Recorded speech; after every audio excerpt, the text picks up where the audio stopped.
Aqui o papo é reto, chega mais perto. É papo reto, podcast. Papo reto! Com Ricardo Righetto. Alô, galera do Papo Reto com o Ricardo Righetto. Hoje tá demais esse Papo Reto. Vai ser um papo que vai ter muita coisa aqui pra gente trocar, falar sobre política, vamos falar sobre o Brasil, Rio de Janeiro.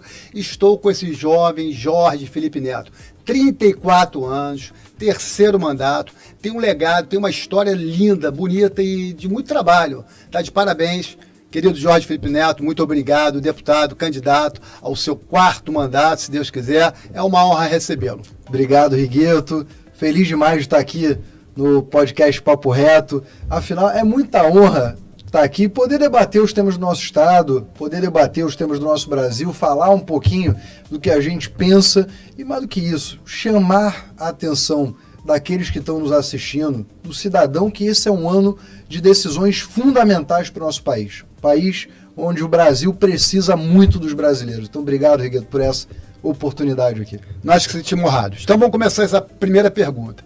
Deputado, sou advogado, oriundo de família da Zona Oeste, nasceu na Zona Oeste, cresceu na Zona Oeste, Bangu, principalmente Campo Grande, Realengo, Santa Cruz.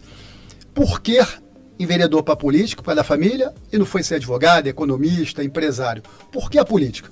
Olha, primeiro de tudo, todo mundo queria que eu fosse justamente seguir a carreira jurídica, né? Ou de alguma outra forma, qualquer outra carreira que não fosse atividade pública, né? Porque é uma vida, de fato, muito sacrificante, exige muito trabalho, você abre mão de muita coisa, desde a sua privacidade até o seu tempo, trabalhar sábado, domingo, feriado e tal. Mas eu sempre tive a vontade de fazer a diferença, sabe? Eu acho que a grande moeda que o bom político tem é entrar na história, é entrar no coração da nossa gente de uma maneira boa, grandiosa, que marque uma geração, contribuir com o seu país. Eu acho que não tem atividade, enfim, mais honrosa do que essa, né? Então, dessa forma, foi o meu caráter que me puxou para lá, né? Não teve jeito.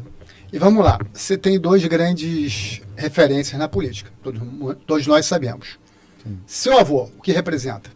O homem que eu mais amo no mundo, meu pai também, né? É difícil, empatam nesse tamanho que tomam no meu coração, mas de fato, Righetto, meu avô é um exemplo que eu tenho daquela política romântica, sabe? As pessoas falam muito daquela coisa assim, da nova política, mas é difícil você categorizar, de você de fato caracterizar o que é essa nova política. Eu imagino ela de uma forma justamente dessa política romântica antiga, onde as pessoas tinham lá princípios inegociáveis. Eu defendo isso, né?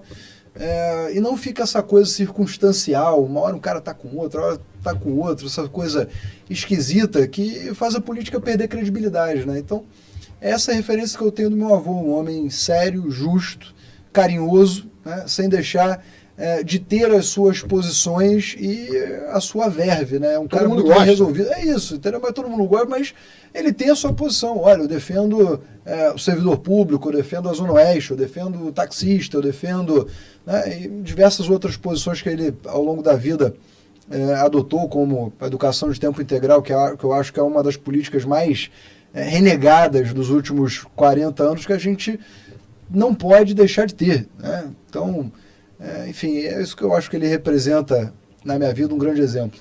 E o papai Rodrigo Berto? Também. Essa fera. É um homem que foi à frente do seu tempo na questão, por exemplo, da ordem pública, teve coragem de adotar políticas públicas que marcaram uma geração, né? Quando a gente fala da ordem urbana, existe por causa dele. Quando a gente imagina o acolhimento compulsório de enfim, menores e adultos, drogadícios, jogados e desumanizados ao longo de todo o Brasil, a gente também imagina a política exitosa que aconteceu entre 2012 e 2013. Então, de fato, eu tenho dois grandes exemplos de trabalho, de resultado, né? E isso é fundamental para que a gente possa nortear as nossas vidas, né? Eu acho que um sentimento que resume muito a paternidade de todos nós, né? É que a gente quer que os nossos filhos sejam melhores do que nós em tudo, né? Então, levar essa obrigação no ombro é uma responsabilidade grande, mas eu tenho certeza que eu vou chegar lá. Queria que você falasse aqui sobre o seu histórico, como é que você começou, por onde você passou, o primeiro mandato, muito jovem, primeira dobrada, se não me engano, foi com o Índio da Costa, a galera não acreditava, menino novo, não vai ganhar a eleição, cheio de pastor lá, cheio de casca grossa lá, você correndo pela beirada ali, pimba, gol. Depois a segunda eleição, terceira eleição, a quarta eleição, e por onde você passou? Queria que você falasse um pouco da sua biografia.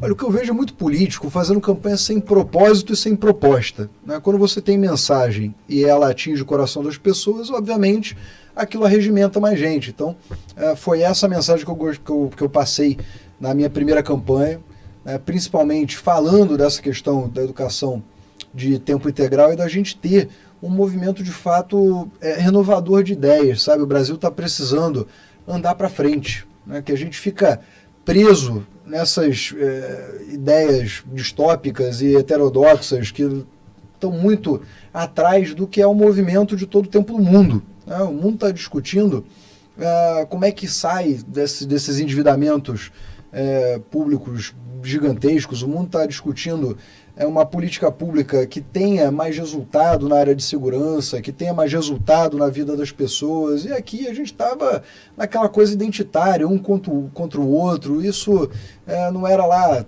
tão interessante.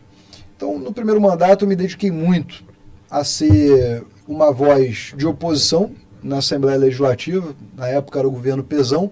Teve aquele pacote de maldade, servidor e tal. E eu fui essa voz de defesa do que era o certo, né? Para aquele momento, da gente justamente não sangrar aqueles que devotaram a sua vida ao Estado, ao serviço público. É o médico, é o policial, é o bombeiro, né?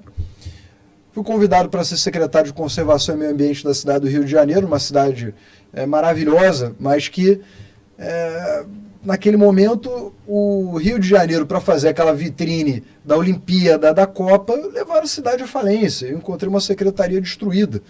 As 4 usinas de asfalto da cidade, o investimento de centenas de milhões de reais, estavam todas paradas, os programas ambientais também, a Rio Águas, a Rio Luz, a Parques e Jardins, os órgãos estavam com muita dificuldade. A gente conseguiu um grande acordo com a Ternium, que é a antiga ThyssenKrupp CSA, lá no Complexo Industrial de Santa Cruz, e aí a gente conseguiu não só fazer uma linda gestão, mas também deixar o recurso para os próximos 3 anos. Sim. Né? Então isso foi fundamental para o dia a dia da cidade, para o cotidiano da cidade. Foi um tempo muito feliz da minha vida pública, que eu pude contribuir no executivo,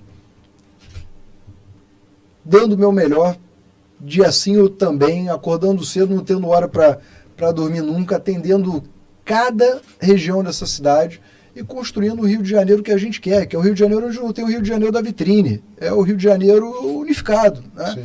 Uma das marcas daquela oportunidade que eu tive de ser secretário foi o seguinte: olha, a gente vai dividir os recursos da cidade não pelo cartão postal que representa, mas sim pela quantidade de população que cada região tem, que isso é o certo, isso é o justo, né? O morador da Zona Oeste, da Zona Norte, está cansado de ser tratado como agenda eleitoral, de ter que chegar uma eleição, 3 meses de eleição, para ter que achar um político para trocar a lâmpada da sua rua, para poder tirar um lixo da porta de casa. Não, pô, o clube vai vir aí, mas vota no meu vereador. Que isso, cara? Instrumentalizar a coleta de lixo, troca de lâmpada, tapa-buraco, é o cúmulo do absurdo. Então, eu acho que esse é o norte que a gente tem que tratar. Os subúrbios, né, as regiões da cidade que não estão incluídas nesse Rio cartão postal. É unificar os serviços para que eles funcionem de igual modo. O meu segundo mandato já foi mais amadurecido, muito mais produtivo, inclusive nesse aspecto. Fui secretário pouco tempo de Trabalho e Renda da cidade do Rio de Janeiro, na retomada dos serviços pós-pandemia. A gente conseguiu reabrir todos os 10 polos do Cines aqui da capital, deixamos o sistema de trabalho e renda que estava todo parado, né, voltando a funcionar, os restaurantes populares, enfim, deixamos esse legado pronto. Voltei para a Assembleia Legislativa para buscar a reestruturação do Estado do Rio de Janeiro, porque a gente tinha vindo da crise do Pezão, da inércia e crise moral que o Witzel ali deixou, né? Teve o governo Cláudio Castro e a gente ficou ali na Assembleia buscando atender o interior, atender a Zona Norte, atender a Zona Oeste, buscando fazer o melhor nessa reconstrução do Estado do Rio de Janeiro, principalmente para a área de segurança pública. O primeiro... Grande desafio? Enorme. E as pessoas estão modeladas, né, pela grande imprensa a achar que não tem solução. Eu digo para vocês, a segurança pública tem uma solução e ela é muito mais simples, a gente pode falar disso adiante, do que as pessoas podem supor ou imaginar.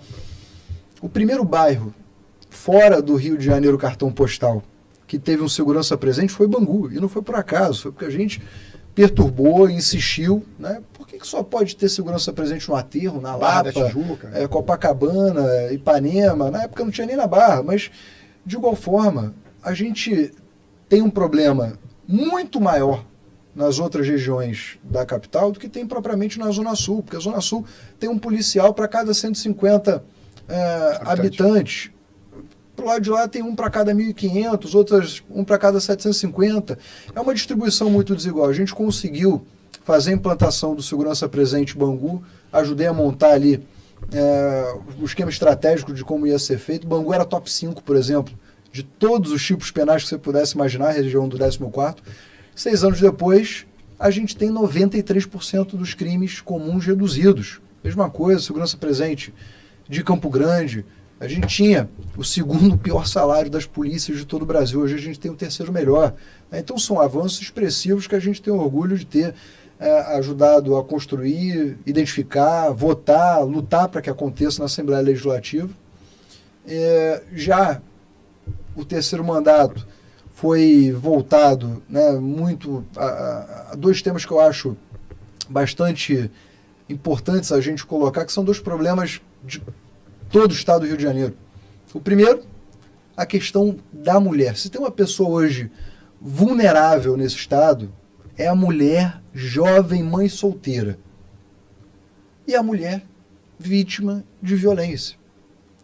Difícil você achar uma política pública, de fato, que funcione. Leis existem várias, mas, de fato, uma política pública que garanta a ela independência, renda, liberdade de buscar a sua felicidade não existia. A gente montou, com as minhas emendas impositivas, que agora o deputado estadual tem 2.800.000 por ano, 2/3 vai para a saúde e para a educação, 1/3 você tem liberdade para atuar.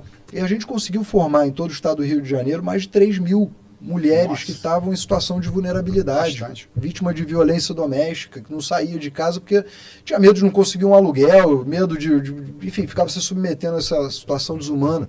E a mesma coisa a mãe solteira, parou de estudar, parou de trabalhar, está com um filho pequeno, a família abandona, desestrutura, o namorado não assume, enfim, quem cuida dela, o que vai ser dessa moça, o que vai ser dessa criança ali na frente? Então a gente construiu isso. E a maior política também de regularização fundiária do Brasil, que é exemplo para todos os estados. Ganhou prêmio na ONU, 2 prêmios de habitação nacionais, a lei do Titular Rio é minha, com o então deputado estadual Max Lemos também, mais 130.000 títulos de propriedade entregues em 86 cidades. Né? Isso, dos 92 municípios foi entregue 86. 86. Nossa, 90% de adesão. Então, quer dizer, 99% das pessoas que estão nos assistindo não tinham documento das suas propriedades. Não consegue comprar e vender financiado, não consegue entrar no sistema financeiro, tem que pegar, quando vai fazer um empréstimo, né, juros escorchantes ao invés do juro menor, com garantia, não consegue deixar uma herança para um filho, para um neto. E, obviamente, isso traz problemas sociais, traz problemas econômicos, vulnerabiliza a situação de propriedade das pessoas, construir uma casa própria. Você aí, 20, 30 anos, certamente, aconteceu no teu bairro, aconteceu no teu município. Né? Você construiu a tua casa, um vizinho construiu, 20, 30 anos depois, vem trator de prefeitura querer derrubar a tua casa, dizer que ela está ilegal, irregular. Não, tudo bem, mas por que o poder público não fez isso há 20, 30 anos? Deixou você se consolidar, deixou todas as ruas acontecerem, asfaltou, iluminou, fez tudo, e agora quer derrubar a tua casa? Isso não é justo. A gente tem que formalizar para engrandecer essa situação das comunidades. Né? Cidades inteiras, por exemplo, eu estava hoje com o prefeito Caio, lá de Itatiaia. Um abraço para ele, manda um abraço, prefeitão. Grande prefeito, a cidade inteira cresceu de maneira irregular. Como é que a gente resolve isso? Vai derrubar? Não vai derrubar. Tem que formalizar, incluir isso na formalização uma garantia de dignidade que a gente tenha desenvolvimento econômico para frente. Então a gente tem feito nosso trabalho, né, também na área da saúde. A Zona Norte e a Zona Oeste vivem uma situação que parece que fazem, inclusive, de maneira muito covarde. Eu nunca vi um morador do Rio de Janeiro cartão postal ser atendido no Pedro II ou no Getúlio Vargas. Salgado Filho. Mas a gente cansa de ver o morador da Zona Norte, da Zona Oeste, ser atendido lá no Miguel Couto, lá no Rio Imagem do Centro. Então a gente tem que descentralizar esse serviço de saúde, né? Os governos parece que não querem gastar e colocam as pessoas numa infindável fila do CIGEG. Isso não pode acontecer, tem que acabar, né? Então a gente está buscando fazer um grande complexo de saúde na Zona Oeste, para que, igual o Hospital das Clínicas, lá de São Paulo, você entra, resolve tudo da tua vida, de uma maneira rápida, humana, perto de casa. Imagina, senhorzinho, senhorinha, 2 horas para ir, 2 horas para voltar, Absurdo. cheio de dor, Covardia. esperando 6 meses para fazer cada etapa, né? Precisa ser perto de casa. Então, e é um trabalho que a gente quer expandir para todo o estado do Rio de Janeiro, mas principalmente para a capital. A Zona Oeste, a Zona Norte precisam deste respeito. Não é nada demais, a gente não quer nada de ninguém não, a gente não quer nem a festa linda lá do show da Madonna, mas a gente quer show de remédio, de médico na clínica da família, de serviço perto de casa, de menos tempo, Verdade. esperando na fila do CIGEG. Eu acho que Andar é aí isso. funcionando. Andar aí funcionando, a área de oncologia, você doente de câncer do estado do Rio de Janeiro, você sabe do que eu estou falando. 3 anos para começar um tratamento é a média da fila do CIGEG. Verdade. É uma condenação, não pode acontecer, né? Então, nosso 4º mandato, se Deus quiser, a população, obviamente, decidir por isso, vai ser mais dedicado ainda a essa área da saúde e a área da segurança pública. Deixa eu lhe perguntar aqui, não quero falar sobre segurança, que é a pública, que vai ser um grande tema. Eu acho que vai ser o tema mais que a população vai querer ouvir soluções, como o deputado aqui falou, o deputado Jorge Felipe. Sim, você falou que tem solução a médio e a curto prazo. A curto prazo, qual é a solução? E a médio prazo, na sua ótica, na sua experiência, que nós vimos aí para o estado do Rio de Janeiro, principalmente para a cidade do Rio de Janeiro, que está um caos. Não vamos tapar o sol com a peneira, mas está uma vergonha. A cada 8 minutos, uma pessoa é assaltada no Rio de Janeiro. Então, assim, qual é a solução a curto prazo e a médio prazo? Perfeito, Rigueto. A gente não tem que comemorar, né, pequenos avanços em segurança pública. A gente tem sim que fazer os grandes avanços acontecerem, né? E eu começo, antes de responder precisamente essa pergunta, olhando para você também que nos assiste, dizendo o seguinte: a gente está no PL, a gente defende a candidatura do presidente Flávio Bolsonaro porque a gente é do Rio de Janeiro e tem a certeza que o problema de segurança pública não vai ser resolvido por quem é patrulhado pela ideologia da esquerda. A turma que entra no Supremo contra tudo que a segurança pública tenta fazer, que entrou com a DPF das favelas, aí ó, cheio de barricada para tudo quanto é lado. A turma que tem a patrulha da grande mídia, isso não vai dar certo. A gente tentou, 30 anos aí de Rio de Janeiro, os políticos todos foram patrulhados por essa turma. Tá aí o resultado. Então, vamos fazer aqui a defesa radical do óbvio, né? Que ninguém é genocida, que ninguém é fascista, nem nada do gênero não. Mas olha só, se vocês, como eu, acreditam que não é normal ter territórios dominados por facção criminosa, ameaçando todo mundo, né? A gente tem que se erguer contra isso. Se você, como eu, acha que este bandido, a escolha da vida dele e as suas consequências são de responsabilidade dele e não do outro, da sociedade ou de qualquer coisa do gênero, a gente tem que estar junto. Porque é o seguinte, Rigueto, coitado, ele não teve oportunidade, tadinho, ele teve que violentar aquela moça ali, ele teve que colocar uma barricada, teve que roubar um celular, teve que extorquir o morador, extorquir o comerciante, fazer todo mundo pagar mais caro. Imagina, teve que desgraçar a vida de milhares de pessoas com droga por aí. Isso não existe, esse cara é responsável. Então, a primeira coisa é a guarida da área da segurança pública. O policial sabe o governo que banca o trabalho, a missão dele, e que não sustenta. Se tiver um governo que não sustenta, ele cruza o braço. Verdade. Ele não quer sair preso, ele não quer sair processado, né? Então, primeira coisa é isso, a gente precisa de um governo que as forças de segurança tenham confiança no chefe de Estado, no governador. Mais do que isso, olhem o Brasil depois desses 20 anos de PT. Vamos fazer aqui rápido. Uma analogia rápida. Bahia, 21 facções criminosas. Ceará, o interior todo tomado. Aliás, o Nordeste inteiro, Família do Norte, Novo Cangaço, CV, etc. Você pega a faixa amazônica ali, da região norte, Família do Norte, Farc, boliviano, equatoriano, virou terra de ninguém, nem o espaço aéreo mais é do Brasil. Aí você pega a faixa de fronteira, ali do Mato Grosso até o Paraná, também guerra de facção toda hora, terra de ninguém. Você pega aqui o Sudeste, olha o Rio de Janeiro como tal, olha o interior de São Paulo com o PCC. Né? As instituições estão passando a ser tomadas, do sistema financeiro ao judiciário, passando pela política, passando pelas forças de segurança.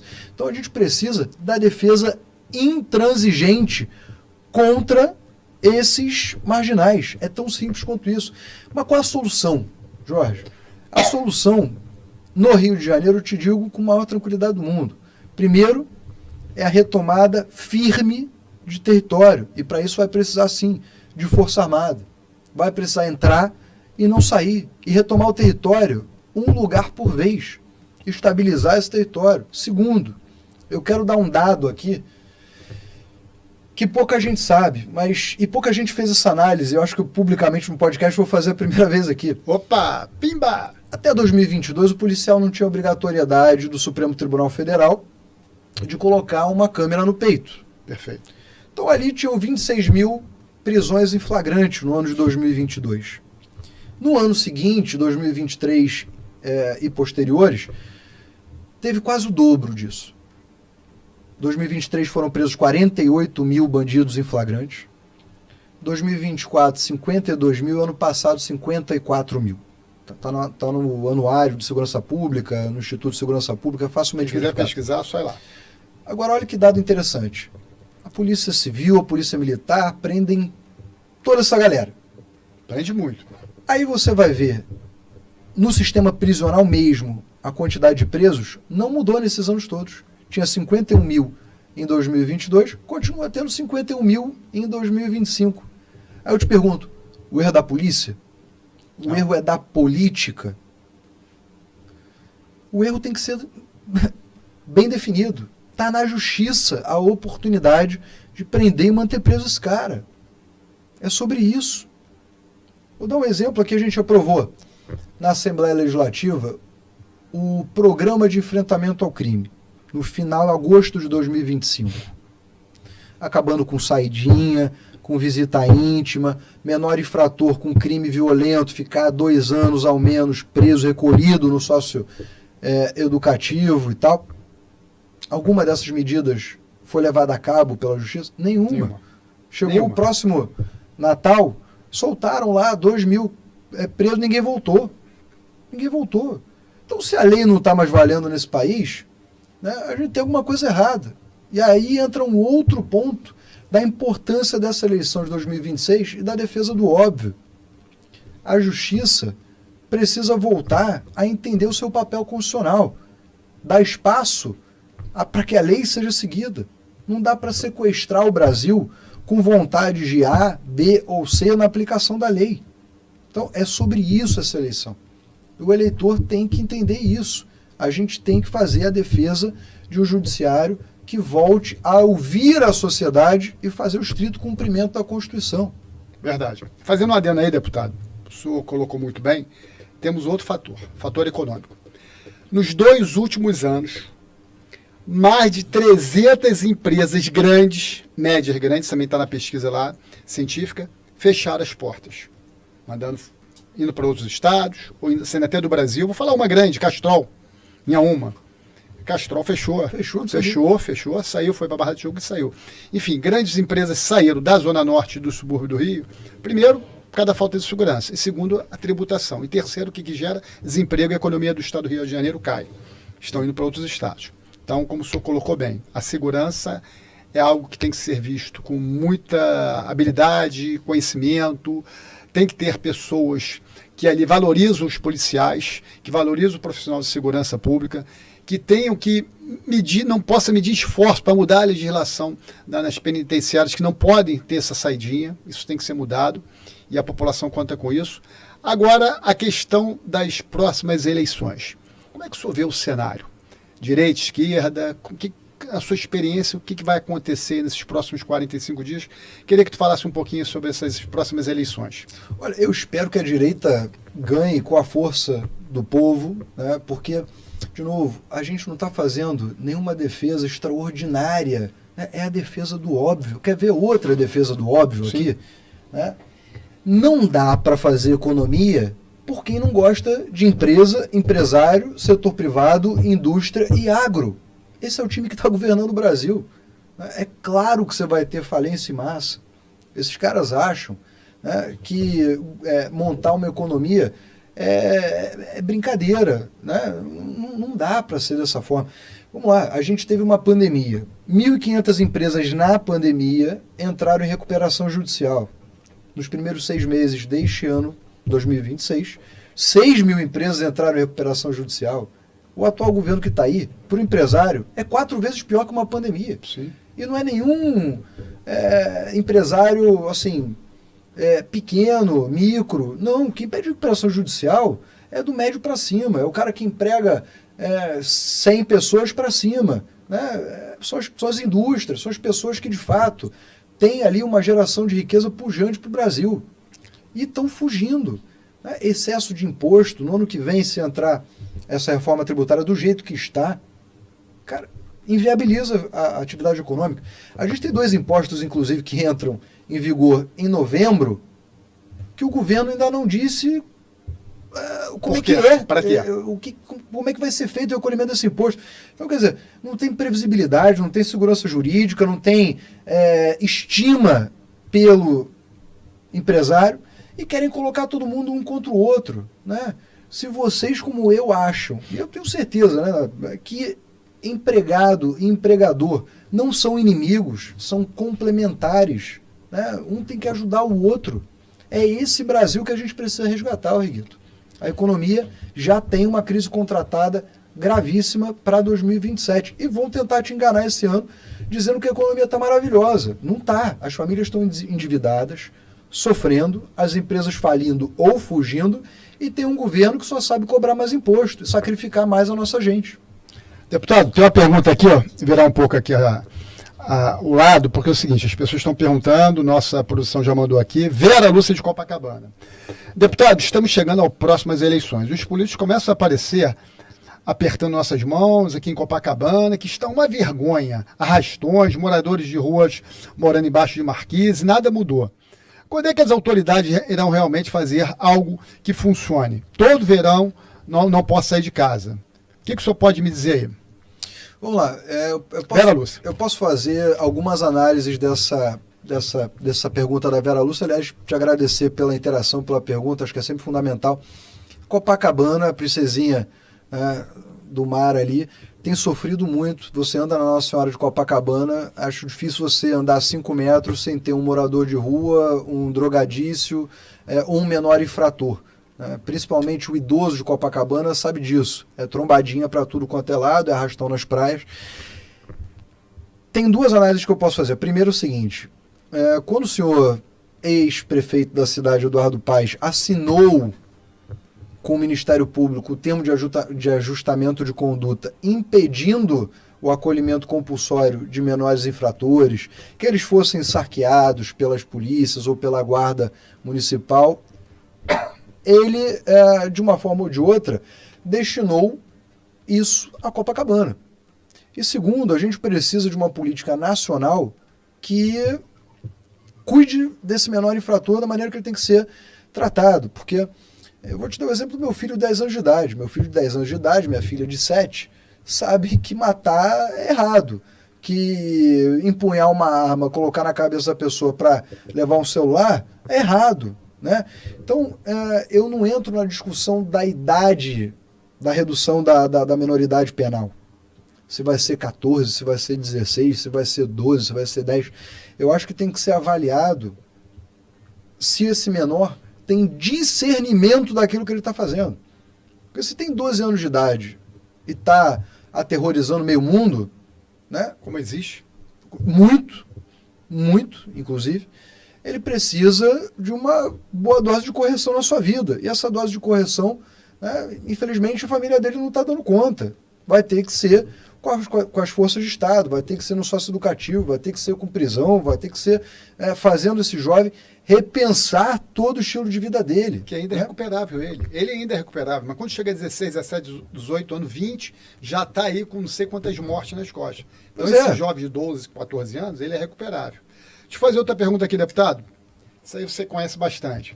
Só para terminar a pergunta dela. Perfeito, à vontade. Eu tenho um projeto de lei que eu nunca consigo votar e toda hora é dado como inconstitucional na CCJ, mas colocando de novo o acolhimento compulsório. Eu acho que isso tem que ser uma política de Estado.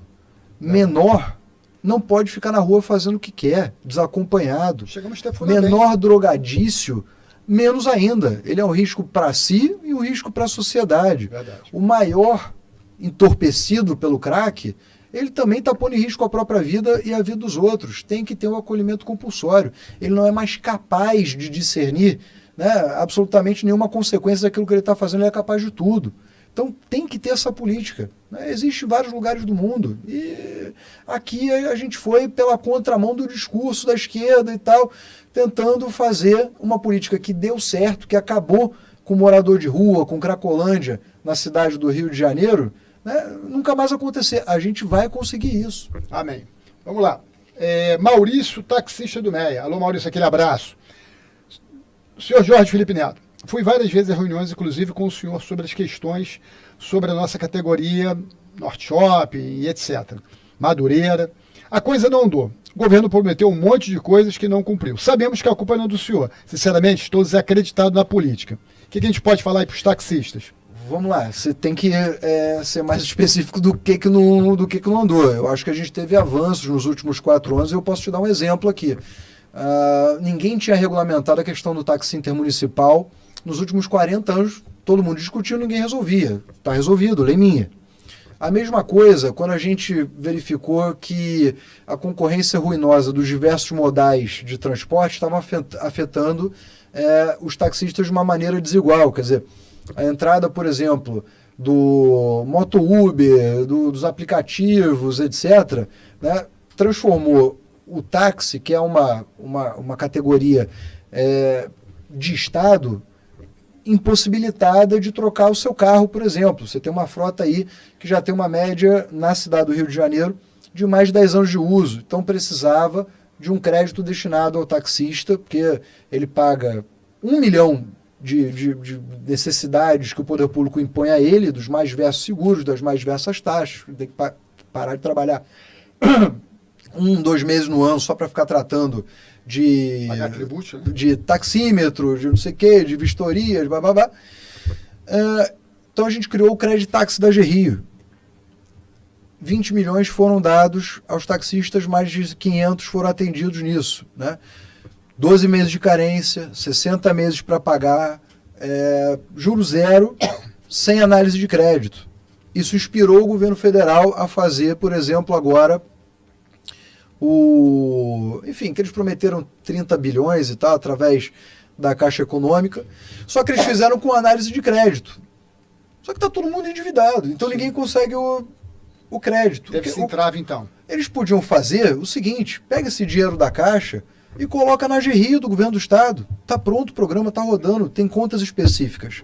Para qualquer município que queira aportar dinheiro para renovar a frota de táxi ou de transporte complementar de van da sua cidade, bem como do governo federal também. É só abrir conta na Gerrio, é uma entidade de fomento de estado, né? E a gente faz esse desafio aqui aos prefeitos, ao governo federal, né? Ficou tentando inventar a roda, ao invés de ver a roda que já estava rodando, né?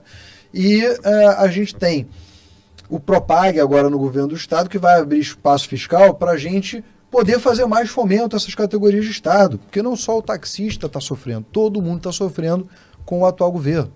Maurício, então está respondida a pergunta. Foi feito muitas coisas e a deputada respondeu muito bem. E a última pergunta aqui que fizeram, está aqui, Cláudio do Caxambi, pergunta ao deputado: já votei no seu pai lá atrás.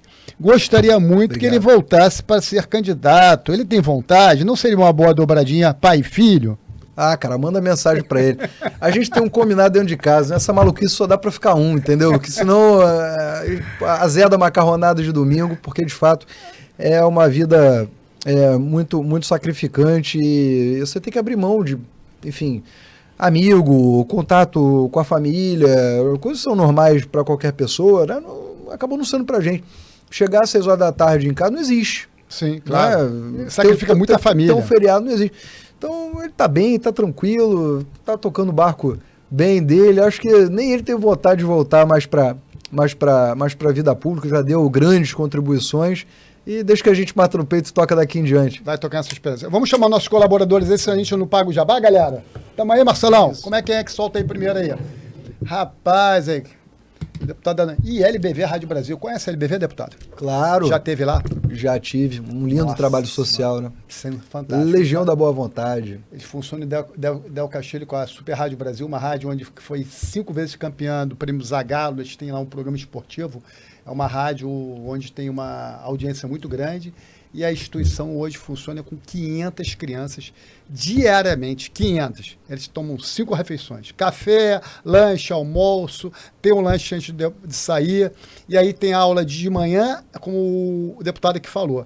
Entra às 8 horas da manhã e sai às 17 horas, de segunda a sexta. Então, quando a LBV Rádio Brasil bater na porta de vocês, pode atender, seja parceiros, que inclusive nós fizemos uma campanha, tem, Marcelo, a campanha que nós fazemos deles aí, nós entregamos kimono, trabalhamos com a galera da UFC, da Prime Sport. Isso aqui foi uma campanha, deputado, que nós fizemos agora em maio. Isso aqui são atletas olímpicos da LBV, né, e toda essa galera aqui que dá aula nos projetos das comunidades, das UPPs, tá? Eles participam. Essa menina aqui era uma menina que vivia largada na comunidade, é medalhista, e outros meninos mais. Nós arrecadamos só 1,5 toneladas de alimentos com a campanha que nós fizemos e distribuímos lá na UPP. Foram 1,5 toneladas de alimentos. É muita coisa, né? Tem mais coisas fazer um adendo, que é o seguinte, é uma entidade filantrópica, mas tem um cunho religioso. Então Sim. Tem a importância ali, a vontade todo dia de colocar bons valores para essas crianças, porque não é só colocar no esporte, é dar esses bons valores, Verdade. Colocar esses princípios, colocar no bom caminho, acolher as necessidades físicas e mentais e morais de cada uma delas. Esportiva, que é bacana demais o trabalho dele. Mas aí, Marcelão, alguma coisa da Rádio Brasil? Essa aqui foi a campanha que nós fizemos no final do ano. Final do ano nós começamos a campanha lá, estamos lá também. Aqui nós entregamos 20 toneladas de alimentos. Estamos lá com ele no sábado, Mega Box, que é o parceiro nosso. E a gente vai de grão em grão, cada amigo ajuda um pouquinho aí. Todos que nos ajudaram, muito obrigado. Fera, Pedro Paulo Torres, um abraço, diretor. Faz um trabalho sensacional. Obrigado. Quando a LBV Rádio Brasil bater na porta de vocês, atendam. Eu sou fiador, o deputado também aí, que os caras fazem um trabalho singular. Passa a bola aí, Marcelão. Quem nós temos aí, nossos colaboradores, tem que fazer o jabá. Oxbody, maior academia lá dentro do Barra World. É a maior da Zona Oeste. Vai lá treinar, procura o Andrei, meu amigo, meu brother. E tem lá, falar que é do Papo Reto, tem 20% de desconto na matrícula e ganha lá quase um mês grátis. Tem que ir lá, falar que é do Papo Reto. Procurar o Andrei ou o seu gerente lá. Já está combinada essa dobradinha aí. Obrigado, Andrei. Aquele abraço. Carcelete. E rapaziada lá de Itaguaí, a maior concessionária de carros lá de Itaguaí. Obrigado pelo apoio ao nosso programa também. Claudinho, aquele abraço forte aí. Claudinho é 22 de frente aí, fortíssimo. Bolsonarista. Vamos lá, passar bola. Na Brasa Colômbia, é o Mosquito aí. É o Mosquitão. Mosquito é nosso amigo, nosso parceiro, obrigado. Tem no Rio de Janeiro todo. O cara começou como lá dentro do copeiro. Hoje é sócio dessa rede, uma rede muito famosa, tem mais de 20 anos, de várias lojas aí. Solta a bola aí. Churrasquinho top. Cavacas Esporte, que onde quando nós queremos kimonos, bolas, materiais, acabamos de doar agora para o Clube Maria da Graça, conhece, né? Eles estão disputando Sub-9, Sub-11, Sub-13, Sub-16. Cheguei lá no clube, presidente abandonado, nosso amigo Thierry, aquele abraço, parceiro. O que você está precisando, Thierry? Precisando de bola de futebol, porque quando você tem mandato num campeonato, a federação tem, você tem que dar toda a infraestrutura para acontecer na sua quadra, no seu espaço. Então ele falou, pô, Rigueto, não tenho bola para treinar nem para jogo. Eu falei, tá resolvido. Fomos lá na Cavaca, resolvemos. A galera lá tá firme e forte. Obrigado pela Cavacas aí. Thierry, parabéns pelo trabalho que você está fazendo aí no Maria da Graça. Solta a bola, fechamos com JC Suplemento. Toma creatina, deputado? Olha, já tomou? Tomo. Muito bom. É muito bom. Independente de você estar fazendo atividade física ou não, a creatina, ela te ajuda todo dia, te dá mais disposição, mais trabalha a parte cognitiva. Creatina é fundamental, não para de tomar. Ó, menino de 30 anos e um menino aqui de 60. Tem que tomar creatina, Não, galera. sente a diferença. Então, creatina, maca peruana e tribulus. E tribos, é isso aí, dá resultado, Dá. tem que fazer. A gente que trabalha muito, acorda cedo, faz esporte, termina o dia 10 horas, 11 horas da noite, tem que tomar esses suplementos aí. Estimula aí o teu dia a dia a ser muito mais produtivo, enfim. Creatina é fundamental. pra galera. JC Suplementos, vai lá que também tem um desconto. E aí temos aí agora Domino's Pizzaria. Ih, alô, Ricardo, aquele abraço. Um Ricardo pouquinho de academia, um pouquinho de pizza. O Ricardo sempre manda pizza pra gente. Hoje tu vai mandar que a gente começou mais cedo. Relaxa, Ricardo, obrigado pelo apoio. Domino's, mas é a melhor pizza da região aqui da Zona Oeste. É um clássico, né, cara? É um É clássico. top essa pizza, meu irmão. Toda terça-feira eu pedia aquela Domino's 2x1, eu não sei se ainda existe a promoção. Não, acho que existe. Agora é a maior com a menor, a doce. A gente sempre está comendo uma pizza aí. Então, Ricardo, é o seguinte, a próxima pedida aí, quando a gente for comemorar a vitória do deputado aí, nós vamos pedir uma pizza aí para saborear. Separa mais 100 aí, hein, cara. Obrigado, Ricardo. Tamo junto aí, fechamos aí com alguém. Voltamos aqui ao nosso podcast. É isso aí, voltamos aqui ao Papo Reto. Deputado, eu queria que o senhor falasse o maior desafio da sua vida. Você teve grandes desafios, passar pela Secretaria de Conservação, primeiro mandato muito jovem. Você foi um dos mais jovens na época da LERJ? Eu fui o mais jovem da Assembleia por 8 anos. Por 8 anos, né? Eu fui o mais jovem do Brasil em Do 2014. Brasil, então. Mas qual foi o maior desafio que tu olhou assim e falou, aqui e agora? O que eu faço? Olha, eu acho que esse desafio da saúde, de fato, é o maior deles, tá? Gerir o dia a dia de uma cidade, na Secretaria de Conservação e Meio Ambiente, obviamente é um desafio gigantesco. É telefone tocando toda hora, emergência tudo quanto é lugar e tal. Mas essa questão da saúde, se eu puder te colocar um que eu sinto que... Eu não sei te explicar, dificuldade de colocar isso em palavras, mas parece que, de um modo geral, tem muitas prefeituras não querem gastar dinheiro solucionando a vida das pessoas. Querem colocar na fila, se a pessoa faltar, ele tira da fila, vai embora e o problema está resolvido para o governo, né? Então, esse desafio da saúde, de fato, é o que a gente mais tem dificuldade de conseguir aliados para articular, para engrandecer. Por exemplo, levar o Instituto Estadual dos Olhos para Bangu, para Campo Grande. Inauguraram agora ano passado. Tem 1 ano e meio, mais 4 mil pessoas operadas, 130 mil atendimentos até agora e tal. Foi uma dificuldade de 2021 até final de 2023. Né? Um negócio que era uma obra rápida, 6 meses. E a gente teve o apoio do doutor Luizinho para conseguir montar esse negócio, mas foi difícil até a gente conseguir fazer essa articulação. A mesma coisa o Reimagem da Zona Oeste também em Campo Grande. Está inaugurado tem 3, 4 meses. Aí, por exemplo, olha que covardia, Rigueto. A gente tem 50% das vagas para os municípios do entorno e 50% fica para a regulação da capital, para a capital indicar, nomear lá as pessoas para serem atendidas. Eles não colocam. Né? Você tem um grande centro de imagem, hemodinâmica, biópsia, tomografia, toda a parte de imagem, toda a parte de risco cirúrgico, a parte toda de eco, eletrocardiograma, mamografia para as mulheres, toda hora precisa fazer esse acompanhamento diário, parte de densitometria óssea, enfim, tudo completo. A prefeitura não aproveita o equipamento, continua mandando as pessoas para Benfica. Não tem sentido. Não tem sentido, porque quer gastar menos. Sim. Porque se ele fizer o exame, tem sentido, ele está mais perto de fazer a operação. A operação é cara. Ele quer que você não atenda o telefone na hora que a regulação ligar para você sair da fila. Né? Então, acho que esse é o maior desafio ao lado da segurança pública. E no ponto de vista pessoal, eu vou te dizer assim, o maior desafio da minha vida é criar 2 filhos, cara. Dias atuais, né? É criar 2 filhos, não só proteger do mundo, mas deixar, como eu disse, seres humanos melhores do que a gente, e saber que no final do dia, quando a gente se for, né, vai ficar tudo bem com eles, vão estar encaminhados, vai dar certo da vida. Né? Então, eu quero deixar esse Rio de Janeiro, né, para eles também. Para eles também. Deixar a minha marca e dizer, olha, eu contribuí para uma futura geração ter mais dignidade, ter um Rio de Janeiro melhor do que a nossa geração pegou, né? e encarar. Eu quero que meus filhos ali na frente, ou seja, olha, a geração do meu pai foi bem sucedida em transformar o Rio de Janeiro. Eles não falharam igual outros, né? Eu acho que é isso. Esse é o grande desafio, né? Dentro do estado do Rio de Janeiro, tudo que o senhor fez como parlamentar, quais foram as suas vitórias perante lá a LERJ, e o que o senhor fez e falou assim, pô, posso bater no peito, na Zona Oeste, outras categorias, para o estado do Rio de Janeiro? Queria que o senhor desse uma pincelada nisso. Figueiredo, eu vou precisar de mais um tempinho para responder isso tudo, mas vamos lá, vamos tentar ser prioritário nas coisas. Primeiro, a lei da educação de tempo integral, onde a gente conseguiu colocar por iniciativa, lei nossa, no Plano Estadual de Educação, para que em 10 anos todas as escolas sejam convertidas em horário integral. Essa coisa de estudar meio período é jabuticaba brasileira, não pode continuar. A criança tem que estar abrigada numa escola, aprendendo, com disciplina, respeitando o professor e tendo a certeza de que ela aprendeu, né?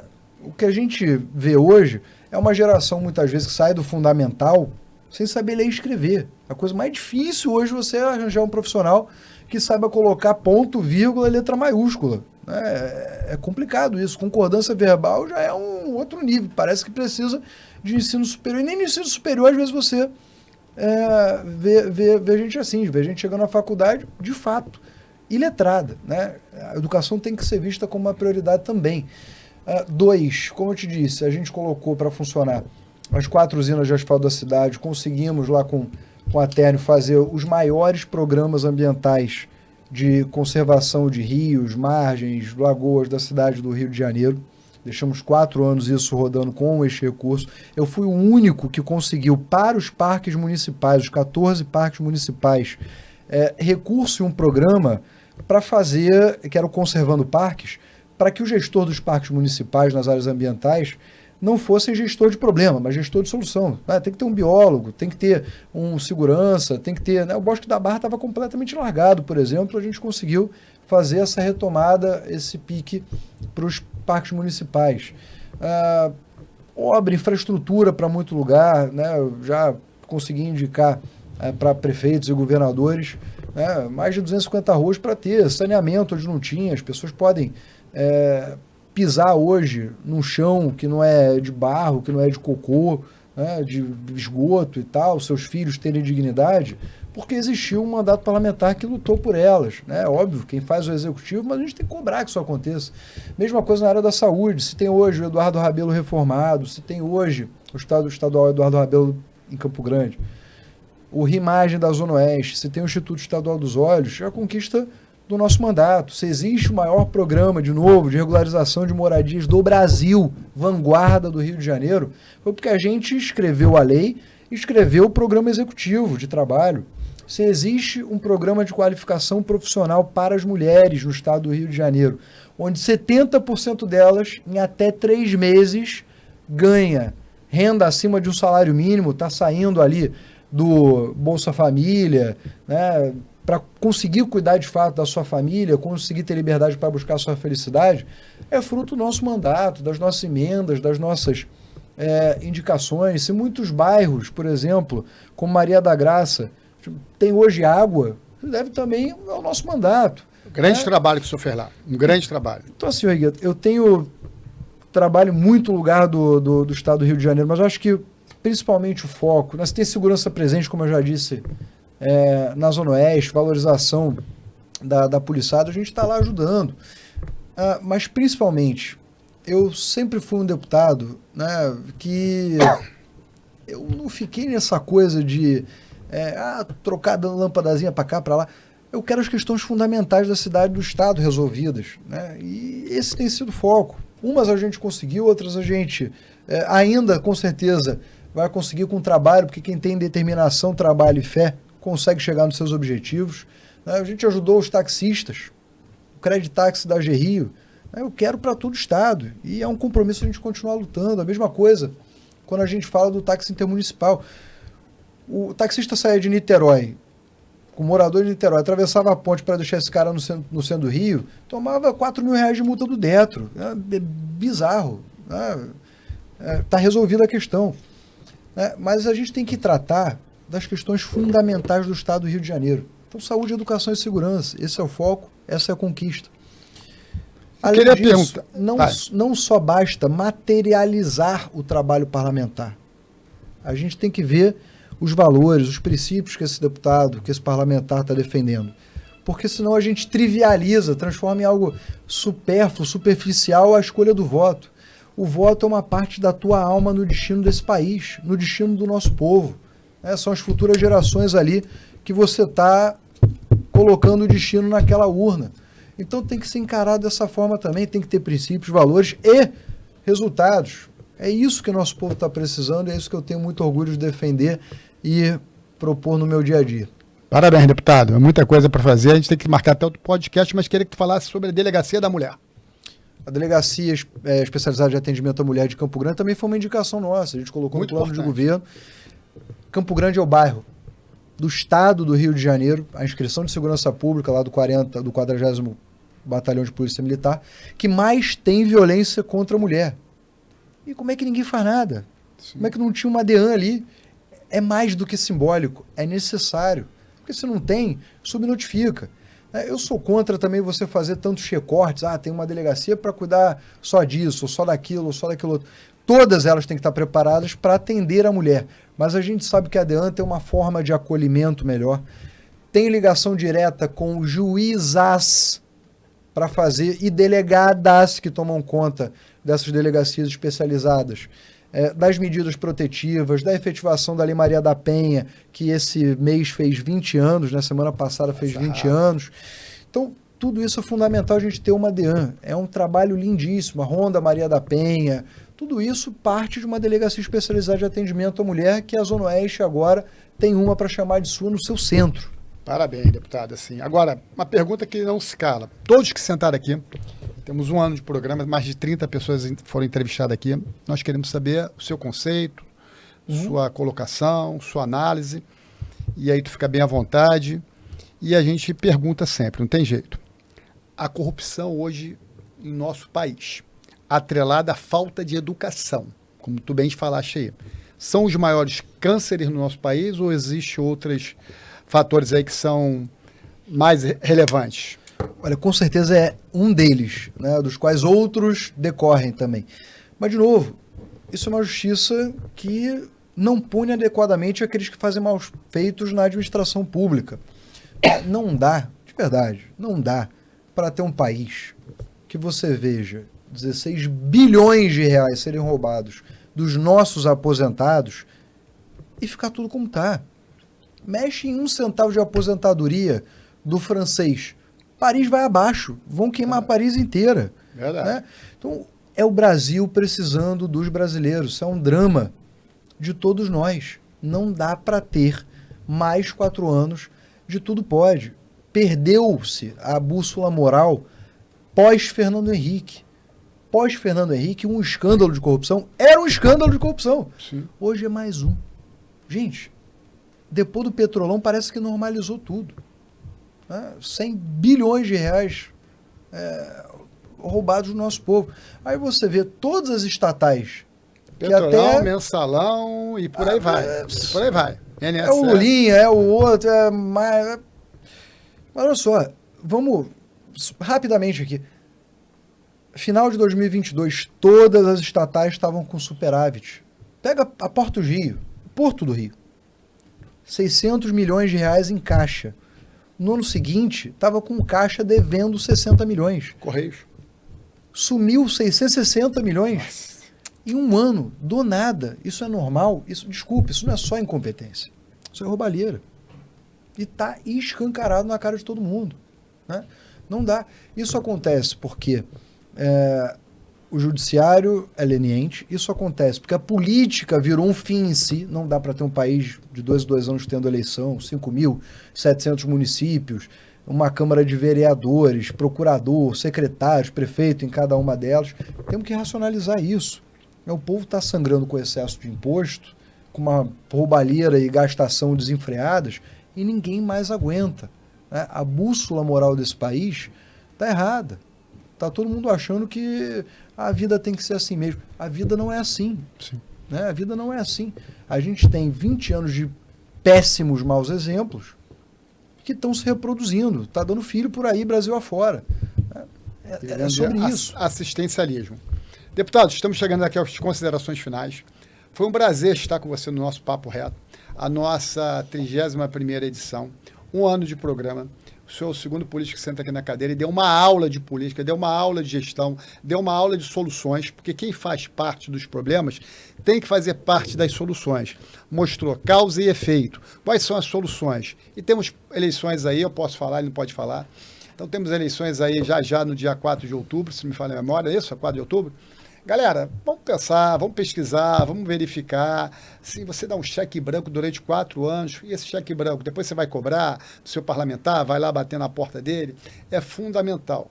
Nós que somos formadores de opiniões, a gente está sempre buscando aqui trazer parlamentares à altura da nossa confiança, do nosso voto, e eu tenho certeza que teremos uma vitória esmagadora aí em breve. Aí. Eu posso falar, pedir o 22, e vamos que vamos. Deputados, considerações finais, a palavra é sua. Muito obrigado pela presença, que Deus lhe abençoe, você, sua família, todos os seus projetos de vida e principalmente o 4º mandato, se Deus quiser e Deus quer. Amém, que Deus abençoe a todos nós, aos nossos espectadores, a toda a equipe aqui do programa do Papo Reto Podcast. É muita honra, excelentíssimo Rigueto, obrigado pelo carinho, pela consideração, por esse tempo aqui para a gente falar um pouquinho, debater, prestar contas, convidar as pessoas a acompanhar a gente nas nossas redes sociais, principalmente no Instagram, @depjorgefelipeneto. Ali você pega ali um dia, vai rolando para baixo, pega ali os 4 anos, você vai ver 4 anos de trabalho nas ruas, dedicado, debatendo os temas importantes do Estado e do Brasil. Isso é fundamental a gente continuar fazendo, né? Essa nova geração tem uma responsabilidade muito grande, Rigueto, de um Brasil melhor, porque a minha geração justamente foi criada como uma geração da desesperança. Não consegue comprar um carro direito, não consegue ter uma casa própria, né? Tá morando aí até os 30, 35 anos na casa dos pais, né? E a vida não precisa ser assim. A gente precisa de 10 anos de Brasil com escolhas corretas. Então eu conclamo também a nossa geração aqui a lutar por um Brasil melhor. O Brasil precisa dos brasileiros e não pode esperar. 2026 tem que ser o ano da vitória e eu não tenho dúvida disso. Nosso presidente Flávio Bolsonaro, nosso governador Douglas Ruas, deputado estadual Jorge Felipe Neto. Galera, é isso aí do Papo Reto, muito obrigado. Contamos com vocês nessa edição que vai ser fundamental para muito esclarecimento. Nós vamos marcar o deputado, vamos marcar a sua assessoria. Quem perguntar, quem quiser falar com ele, vai ter os contatos dele lá. Só entrar em contato lá que vai ter respostas necessárias e debater com ele. Obrigado, obrigado, obrigado. Gratidão, galera. Tamo junto. Tamo junto. De pé e ordem aí para vocês, gente. Obrigado. Aqui o papo é reto, chega mais perto. É Papo Reto Podcast. Papo Reto! Com Ricardo Rigueto.